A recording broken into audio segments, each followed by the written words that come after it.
Oh, hi.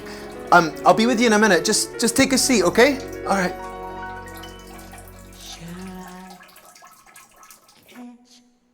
A shooting star. You know, songs sometimes take you back like a fragrance does. It just takes you right back to where you started. For me, it would be CK1 if it was a fragrance, and being 17 and drinking 2-litre bottles of cider in a park, trying not to get caught by the police. With songs as well, sometimes the way I've heard them for the first time is exactly how I'm always going to remember them. So it could be done or covered by a different artist and not the original artist, and that's exactly how I'm always going to see that song, and I can't shake it.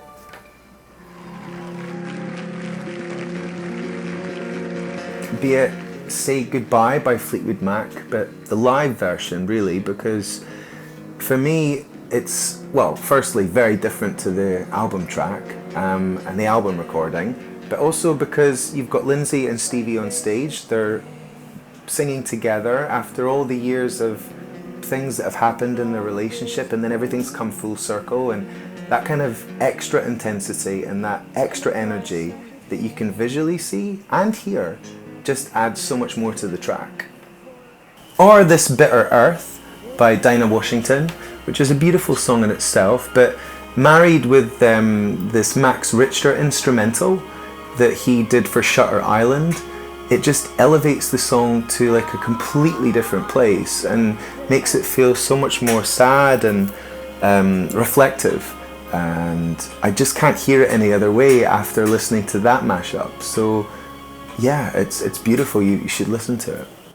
Or If You Love Me by Patti LaBelle, which was originally recorded by Edith Piaf, but her version seems to just hit me harder because it's the emotion that she has doing it, where she just can't stop crying and she's literally wiping tears in the live version, and it's so beautiful to watch. And as a musician as well, watching someone really feel something like that, it always makes me and reminds me that being a musician is about feeling stuff and being true.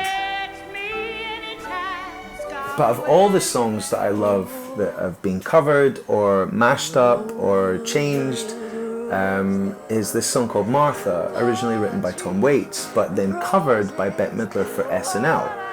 And the reason I love it so much is because she changes the words a little bit, and it's to represent sort of how she feels about this relationship, this breakdown, and it's coming from a woman's perspective instead of the man's perspective.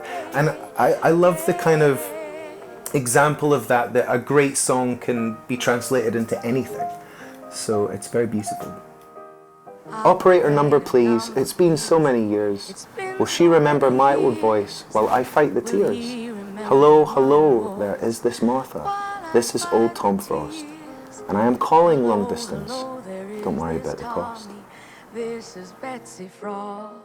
Came across the track when I was sitting at my friend's house in New York, and we were drinking, and I was telling him about my friend that I don't see anymore in London and how much I miss her and how we lost touch with each other, and he played me the SNL version, so I'd never heard the original version, and it was just like, oh my god, this is incredible, firstly, and then secondly it encouraged me to call my friend up, and yeah, I just hear that song now, and it reminds me, if I'm not speaking to someone or if I haven't spoken to someone for a while, give them a call, just to check in even. So fun fact, you know that Bette Midler and Tom Waits used to be in a relationship together, which I didn't know about until I googled it. And also they recorded a song called I Never Talk to Strangers, which is a really good song, and you should check it out. This toast is really dry. My advice really, if you want to listen to the song, put it on and get up one of your old albums, or take a wee trip down memory lane with some old photos, and then maybe give someone a call that you haven't spoken to for a while. And that's probably the best way to listen to it, I'd say.